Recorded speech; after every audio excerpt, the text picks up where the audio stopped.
Many of you come across AI generated images on social media platforms because you like them, and then you start asking the poster, what's the prompt?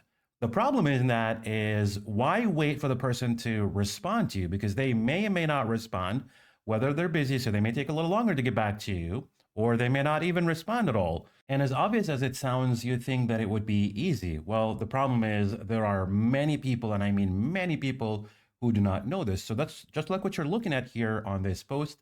Everybody is simply asking for the prompt. Why? Because they don't know how to do this. So why wait when you can do all of this yourself? What you can do is simply, whether you're on your phone or you're on desktop, it doesn't matter. What you have to do is simply save the image and then upload it to ChatGPT or similar AI tools that you're using. It doesn't matter. And then ask it to provide you with a prompt. And so this is exactly what I'm going to do right now.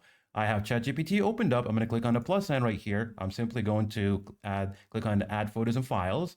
I'm going to pick the image right here, double click to add it, and then I'm going to paste my line. So your request is going to be as simple as that. Describe the image and provide a detailed prompt, including AR. And AR stands for aspect ratio.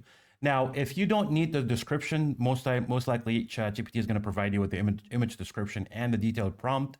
If you don't need the description, you can simply just ask for a detailed prompt, including AR, and then just, hit enter and wait for a result.